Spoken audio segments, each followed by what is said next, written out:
Over the past 6 months, I've seen an increased focus on UI and UX in the Microsoft Power BI community. This focus seems to be driven by people like Nicholas, Miguel Myers at Microsoft, and others who are showing that dashboards can be pretty, just like websites. This past week at Microsoft Ignite, the Power BI Core Visuals team showed this dashboard.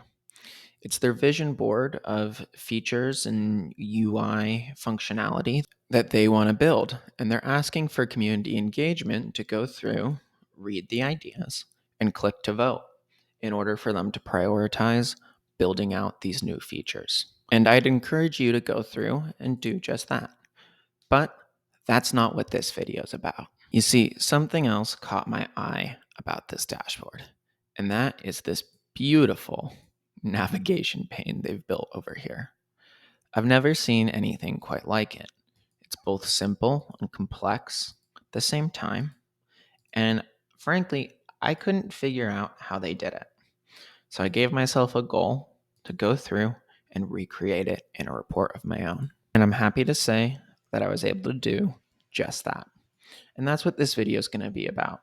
I'm going to be taking you through the process that I went through in order to build this, and then showing you how you can build one of your own. So without further ado, let's jump in and let's start building. But first, we need to take a closer look at the actual dashboard that we're trying to recreate and try to understand how it might be working.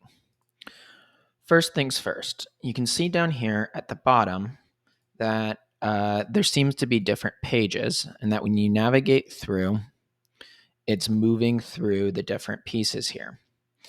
This makes me think that these high-level buttons right here are just simply buttons.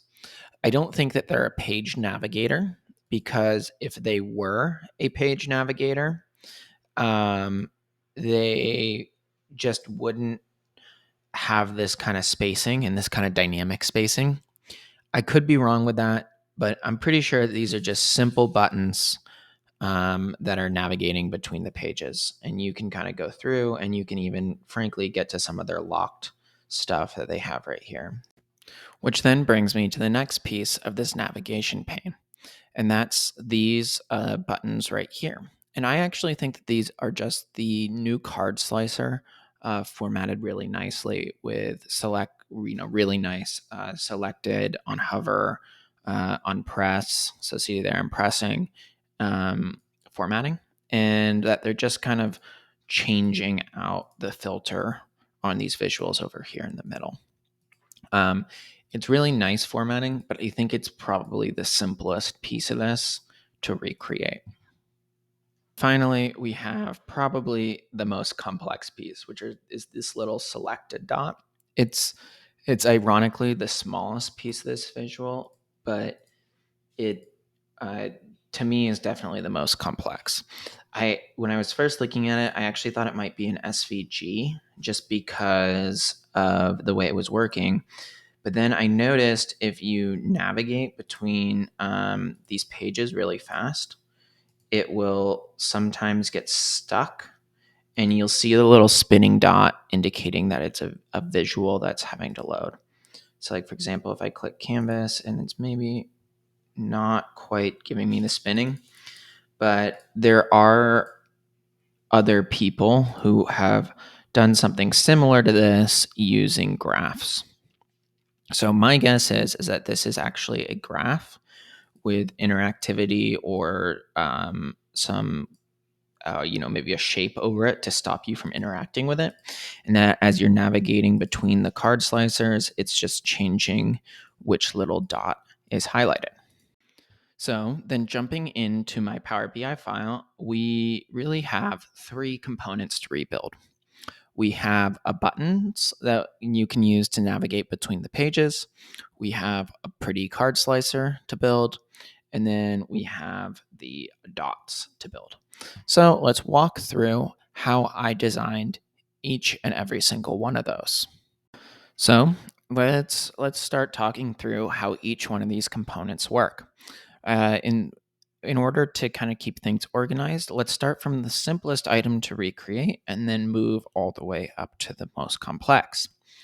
And to me, the simplest is this card slicer. So I've gone ahead and I've copied it over here onto this new page. It's just this new card slicer with a simple categorical field brought in. In this case, it's my product category. I've then gone through into the formatting, and I've really fiddled with two kind of general settings. The first is this button settings on default, where I've fiddled with the fill, and then I've changed the padding to narrow, and I have also changed the shape of the button to a rounded rectangle with 5 pixels. And then the second is the call out values. So I've gone ahead and I've changed the font to semi bold, the size to 8, and then I've gone through and I've customized the color. You can see as I click through here, right, I have different colors coming through that correspond to the visual. And what that means is that on each and every single one of these, when I click through, it produces the same icons. When you move from different tabs, right? So when I'm moving from my category to my gender tab, it's the same button visual, just copied and pasted, right? But I've gone ahead and I've synced those colors. And I was able to achieve that syncing just by essentially taking a screenshot of Microsoft's dashboard and then bringing it into PowerPoint and then using an eyedropper tool. And you could do this using any kind of image manipulation tool like Figma or, PowerPoint. But PowerPoint's simple and we have it on most of our work computers. So, it's what I tend to use just to kind of figure out hex colors. So here I am clicking the little eyedropper. And then if I click more colors, here's the hex code that I can use in Microsoft Power BI. The next component that we need to recreate are the actual buttons here that are doing the page navigation. For all the buttons, you're really going to create two styles. So the first button will be essentially a button that will have no interaction, and it'll have the little icon with color and then a dark text. And then the next icon is the button that when you click, so there's an actual action turned on for it, brings you into the next page. And there's also still some kind of hovering visuals. Just a few different details. This little caret here that they're using in their dashboard, I'm pretty sure it's just a text box with a unichar in it behind the button. So if I go into my layers, right, I've got that text box with the unichar selected right there. What makes these buttons difficult is actually two things. So the first is the little icon. You need to have a good source of icons, and then you need to have two versions of them. So you need to have a version where they're colored, not selected, right? So that's where it's at right now. And then a version where they are selected, right? So where they're showing a color. So that's what happens when I roll over them. The other piece of this that makes it complex is actually figuring out the spacing between the icon and then the text. If you just normally select an icon and then type in the text, typically there'll be no spacing. So you have to use some special functionality for that. First, let's cover how to handle the icons. If you've followed me at all, which I'm going to assume that you haven't, you'll know that I created a dashboard with all of the icons from Google's Material UI and SVG, and then also all of the icons from Microsoft's Fluent UI. I'll put the link to those on my GitHub in the video description. But I always like to kind of go through these dashboards and I like to find an icon. I'll go through and I'll be like, oh, I want, what is 8K? And I'll go through and I'll find an icon that I like. And that's, normally pretty simple, right? Like if I go, I'll be like, oh, what's this? And you can search through these and find one. Once you've found one, you can then go into the table. You can filter down for that icon name, and then you can take it and just kind of copy and paste it out of here. These are set up to be used as image URLs in Power BI, so you're going to have to remove this first data \image SVG. I went ahead and I did this by bringing the SVG into Visual Studio Code, which then allowed me to do a few different things. So first of all, it was set up with 2 quotes. So for an SVG file to be appropriately formatted, it needs to have single quotes when it's not a Power BI image URL. And then second, I was able to change the path fill to the appropriate color by going through and replacing where in most of these it'll say current color with fill equals. So I did fill equals and then the color right here. And if there's ever a part of this SVG that's not filling, what you need to do is you need to go actually into this section in the view box and set the fill equal to the hex of the color. And I created 2 different types of images, right? So I created right here category and then category selected and then gender selected. Spacing between the icons has to be achieved by measure. So if you actually go into the text right here, you'll see that I'm using a measure to set the text. But for example, if I were to just type category, right, in here, right, and I did it on hover. So if I just get rid of here and I type category, right, what you'll see is there's no spacing. And no matter how many spaces I put in front of this, they won't appear in the button.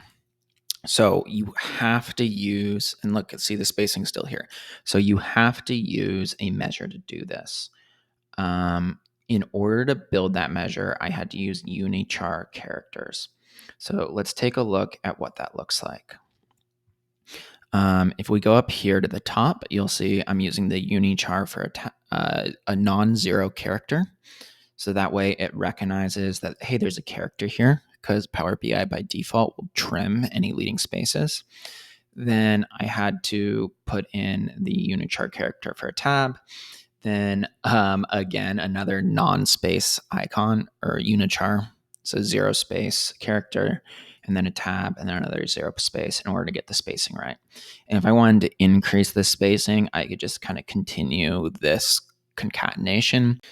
And once you have the spacing right, it's really just about, going through, hitting this little FX icon, and then selecting the measure name. And that's it. That's how simple these buttons are. All right, so let's move on to what I believe is the most complicated part of this, and that's the little highlighted icon. So I built this by using the scatter chart visual. I then used a table and then a couple of measures to go ahead and do this. So, well, actually 3 measures, I think. So let's take a look at what those are. So first, the table that I created is just a blank table called navigator toggle. You only ever need one of these tables, no matter how many, of these little fun little visuals you're creating. And all it is essentially a a table with a list. So if I go here into this navigation toggle, it's just 1, 2, 3, 4. You can use the same list for no matter if you're creating a visual, just one little dot all the way up to 200. You just essentially need one text field for every single little dot that you want to appear. And that's it. And I created this by just entering in this data. So I just clicked enter data, right here, and then entered in category, and then just typed the number of dots I want. Zooming in, I then brought that category, so the numbers that I created into the values section. And I'm going to remove this y-axis so you can see it.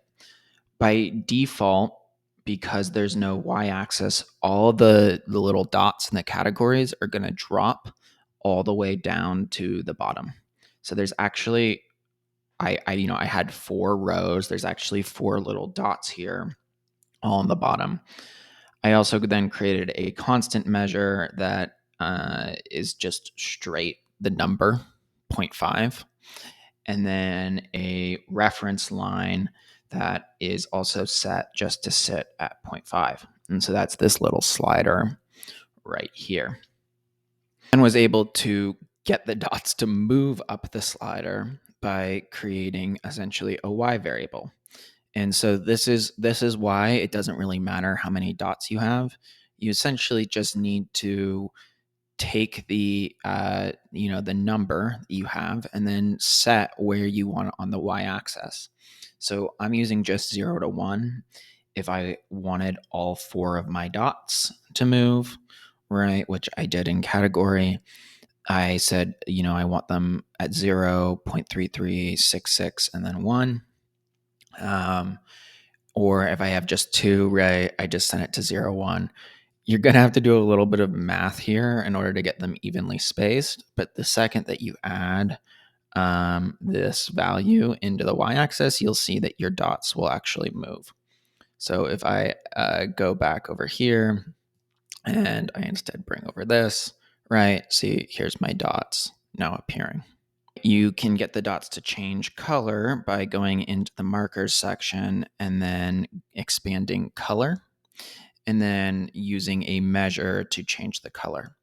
In this case, I created a measure for each one that essentially uses 2 things. So first, it gets the max toggle category, right? So if it's my number 1, right, that's down here, that's the one that I want to change, right? So this will return 1, and then this one will return 2.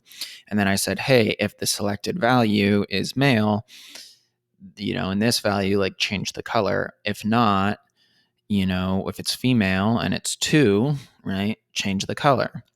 If not, default to gray, which then means when I play with these interactions, right, you can see that they're moving. And that right there is what is driving the actual dots move when the card visual is selected. Then just one last cleanup step is, I don't know if you noticed here, but the dots aren't at the end of the line. You can fix that by essentially changing the y-axis. So right now, if I set the min and the max, right, you'll see, okay, there's my dot has now moved out of range. So, if I now set my max to, 1.02, you'll see, oh, it moved down 1.1, right? And you can fiddle with this spacing until you get it just the way you want it. So the dots are right on the edge, right? And so you can continue to get this just right. And so there, see, the dot is now at the end of the line. This graph is also still interactive. So like if I click on these little dots, you'll see some of them will gray out. You can go through and you can fiddle and turn off all these settings. I took the lazy way out, which is I just put a shape over it, right? So I took a shape, I set the shape to no fill, and then I plopped it over it. So I just went, nope, no border, or here, fill. I was like, absolutely not. I was like, color, absolute, or border, absolutely not. Let me go find the border. I was like, border, absolutely not. And now when I put the shape over this, no matter how many times people try to click, there's no interactivity. This is definitely the lazy route.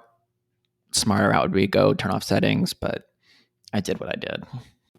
So when you go ahead and you combine all this and you do some nice grouping, you end up with the visual, right? So here I am, control clicking, and you can see that the dashboard is working, my dots are moving, and all of the buttons are working. And that's it. That's how you can make a navigation pane just like Microsoft did, or at least one that looks like it. Microsoft's might be a little bit more efficient. If you did enjoy this video, please consider giving it a like and subscribing to the channel. And if you're interested in learning more about me or what I do in my professional life, feel free to check out my LinkedIn down in the video description.